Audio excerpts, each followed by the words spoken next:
Assalamualaikum warahmatullahi wabarakatuh. Waalaikumsalam warahmatullahi wabarakatuh.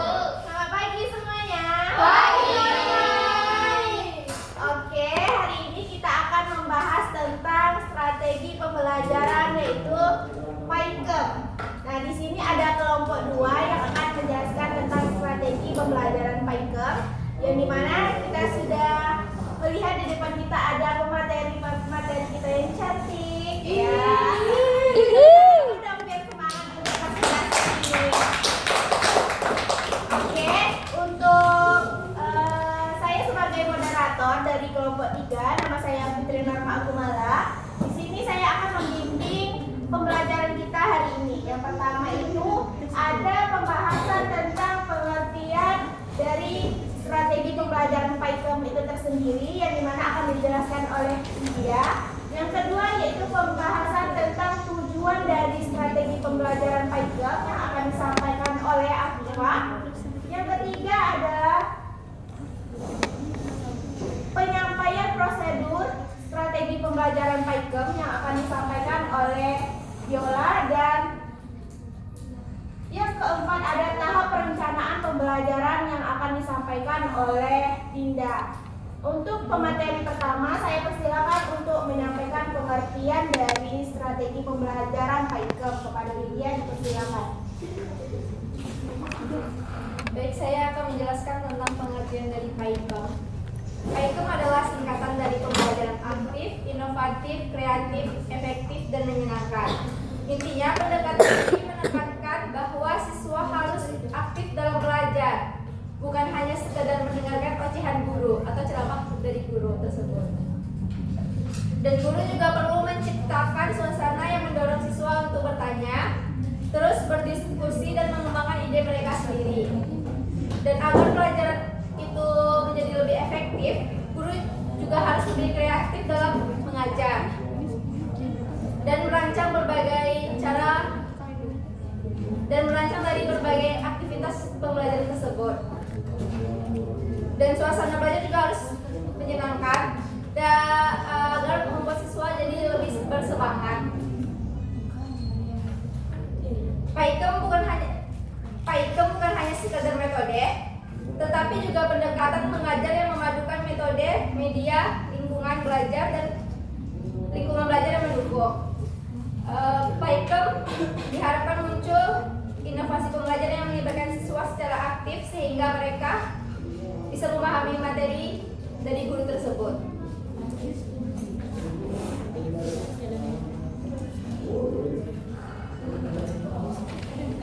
Baik, itu penyampaian dari materi tentang pengertian PAIKEM. Selanjutnya yaitu tujuan dari PAIKEM itu tersendiri yang akan disampaikan oleh Afifah. Kepada Afifah dipersilakan. Baik, saya akan menyampaikan tujuan secara rinci strategi pembelajaran aktif, inovatif, kreatif, dan efektif dan menyenangkan secara rinci, yaitu ada 5 tujuan. Yang pertama, meningkatkan keterlibatan siswa dalam pembelajaran. Nah, langkah ini bertujuan agar siswa terlibat secara langsung maupun tidak langsung, secara fisik maupun non fisik. Yang kedua, yaitu mengembangkan kreativitas dan inovasi siswa, di mana dalam pengembangan kreativitas dan inovasi siswa adalah langkah penting untuk membuat siswa yang mampu berpikir secara kritis, menghasilkan gagasan yang baru, dan menyelesaikan masalah secara kreatif.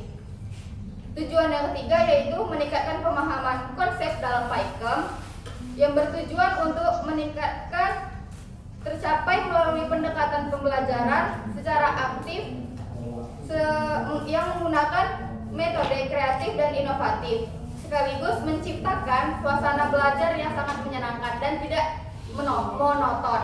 Biasanya kan kalau misalnya guru-guru belajar kan kayak, ayo anak-anak, ini di sini, ini pelajaran ini. Nah, jadi kita sebagai guru harus menerangkan pelajaran itu tidak secara monoton terus, gitu. Tujuan yang keempat yaitu meningkatkan efektivitas pembelajaran. Nah, ini bertujuan utama untuk meningkatkan pembelajaran dengan melibatkan siswa secara aktif, baik non fisik tadi maupun fisik. Yang kelima, menumbuhkan sikap positif terhadap belajar. Baik, sekian, terima kasih. Langsung saja tentang materi yang akan dijelaskan oleh Yola, yaitu tentang prosedur dari strategi pembelajaran PAIKEM. Kepada Yola dipersilakan. Selanjutnya saya akan menjelaskan tentang materi prosedur PAIKEM. Pada penerapan PAIKEM harus konsisten untuk menciptakan pembelajaran yang lebih bermakna untuk peserta didiknya dengan didukung oleh pelatihan guru, fasilitas sekolah, dan sarana yang memadai. Nah, di prosedur PAIKEM ada 3 langkah ataupun tahapan-tahapan yang paling utama, yaitu ada perencanaan pembelajaran, pelaksanaan RPP, dan evaluasi pembelajaran. Pada tahap perencanaan pembelajaran, tahap ini guru mulai merancang atau menyusun rencana pembelajaran untuk memuat metode media dan kegiatan pembelajaran yang kreatif dan inovatif. Sebelum mengajar, guru perlu merancang perencanaan dalam bentuk model ajar. Nah, model ajar ini berfungsi sebagai alat bantu untuk memudahkan guru dalam menjalankan proses pembelajaran di kelas secara efektif. Nah, modul ini dirancang untuk membantu guru mengelola pembelajaran secara sistematis dan mencapai hasil belajar yang optimal. Selanjutnya ada tahap pelaksanaan RPP. Pada tahap ini, guru sudah mulai melaksanakan kegiatan belajar dalam mengajar dengan sesuai rencana yang sudah dibuat sebelumnya. Nah, rencana ini disebut dengan skenario pembelajaran. Nah, di tahap pelaksanaan RPP ini ada langkah-langkah yang dilakukan guru selama proses pembelajaran. Yang pertama ada guru dapat meningkatkan semangat belajar siswa dengan menggunakan media pembelajaran yang menarik, seperti alat peraga edukatif yang kreatif. Nah, yang kedua ada guru perlu menciptakan suasana kelas yang nyaman dan menyenangkan. Misalnya dengan menghias ruangan menggunakan bahan belajar menarik seperti buku atau poster yang informatif. Yang ketiga ada metode pengajaran. Metode pengajaran yang kooperatif dan interaktif harus diterapkan. Contohnya melalui diskusi kelompok atau permainan edukatif yang melibatkan semua siswa. Selanjutnya ada guru juga sebaiknya mendorong siswa untuk menemukan cara belajar mereka sendiri dengan mengembangkan gagasan-gagasan yang kreatif, memecahkan masalah, serta berpartisipasi aktif dalam menata lingkungan belajar. Yang ketiga ada tahap evaluasi. Pada tahap ini guru melakukan pemantauan secara terus-menerus selama proses pembelajaran berlangsung. Tujuannya untuk memastikan apakah pelaksanaan kegiatan belajarnya sudah sesuai dengan skenario pembelajaran yang direncanakan. Nah, evaluasi juga biasanya dilakukan dengan memberikan soal tes pilihan ganda kepada peserta didik untuk mengukur sejauh mana tujuan pembelajaran telah tercapai menggunakan metode PAIKEM. Selanjutnya akan disampaikan oleh Dinda.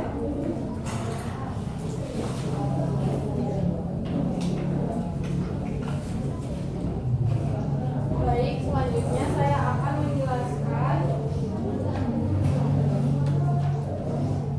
PAIKEM saat pembelajaran online. Nah, melalui pembelajaran PAIKEM ini, suasana kelas menjadi tidak membosankan karena guru dapat menjadikan kelas itu lebih aktif dan tertantang untuk mengikuti pembelajaran secara online. Selain itu, pembelajaran PAIKEM secara online ini bisa meningkatkan prestasi belajar siswa karena mendorong peserta didik untuk memiliki kemandirian belajar. Nah, sebagai guru harus menyiapkan pembelajaran yang menarik untuk siswa agar siswa tidak bosan dan senang pada saat proses pembelajaran sedang berlangsung. Nah, penerapan pembelajaran PAIKEM ini yang diterapkan kepada peserta didik pada saat pembelajaran online menggunakan teknologi digital. Guru mengoperasikan teknologi digital sebagai alat mengajar yang efektif bagi siswa. Nah, PAIKEM ini memungkinkan peserta didik untuk mengerjakan kegiatan yang beragam sesuai dengan minat dan bakat peserta didik tersebut, mengembangkan keterampilan dan pemahaman belajarnya. Nah, guru dapat menggunakan alat bantu belajar sebagai upaya untuk pembelajaran lebih menarik, menyenangkan, dan efektif.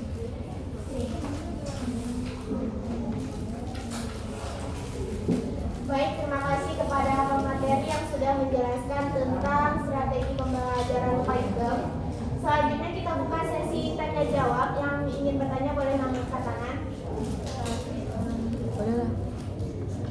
Oke, kepada Ira dipersilakan untuk bertanya. Setelah bertanya, dimohon untuk mengirimkan pertanyaannya ke grup kelas. Baik, yang seperti kita pakai kamu. Iya. Kenalan. Assalamualaikum warahmatullahi wabarakatuh. Waalaikumsalam warahmatullahi wabarakatuh. Perkenalkan, nama saya Dewa Sofiati. Di sini saya akan bertanya kepada kelompok 2. Seperti yang kita ketahui bahwa Python sendiri adalah singkatan dari pembelajaran aktif, inovatif, kreatif, efektif, dan menyenangkan. Nah, jadi metode pembelajaran yang bagaimana cocok untuk pembelajaran yang inovatif sesuai dengan prinsip Python itu sendiri. Sekian, terima kasih. Tunggu di Baik, saya konfirmasi kembali tentang pertanyaan dari Ira. dari itu aja nih, Pak. Bagaimana strategi pembelajaran yang cocok untuk pembelajaran yang inovatif sesuai dengan prinsip Python itu sendiri? Betul, Ira? Baik, terima kasih. Karena dari Unia IUG dipersilakan ke kelompok 2. Terima kasih moderator. Teman-teman, pertanyaan saya Muda Yuke. Pertanyaannya adalah bagaimana bagian itu dapat ulang bagaimana bagian itu dapat disesuaikan untuk siswa yang berkebutuhan khusus. Unia IUG, bagaimana Python itu dapat disesuaikan untuk siswa yang berkebutuhan khusus? Baik, Ira dipersilakan. Terima kasih moderator. Sebelumnya saya ingin bertanya, kan tadi sudah dijelaskan oleh Dinda Alia Fahira mengenai Python dalam metode pembelajaran online. Kemudian disebutkan ada meningkatkan prestasi siswa. Terus disebutkan juga bisa membuat siswa itu mandiri karena mengerjakan tugasnya sendiri. Terus pertanyaannya, bagaimana metode Python tersebut dapat relevan di era sekarang dalam pembelajaran online, sehingga bisa dikatakan bahwasannya Python dalam pembelajaran online ini dapat meningkatkan prestasi siswa. Sedangkan sekarang, jangankan sekarang, beberapa tahun silam aja ketika kita belajar online, pasti kita ngerjain tugasnya melalui ChatGPT atau bahkan lihat Google kan. Terus kenapa bisa dikatakan bahwasannya Python dalam metode online ini dapat meningkatkan prestasi siswa?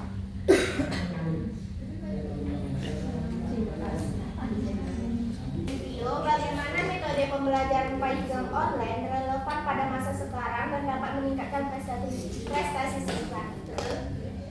Baik. Satu pertanyaan lagi kepada Elsa untuk mencari jawabannya. Baik, sekian presentasi dari kelompok 2 tentang strategi pembelajaran Python. Apakah teman-teman sudah puas dengan pembahasannya? Sangat puas. Oke, terima kasih atas partisipasinya untuk pagi hari ini. Kami dari pemateri mohon maaf atas segala kekurangan. Terima kasih untuk teman-teman semua. Wassalamualaikum warahmatullahi wabarakatuh.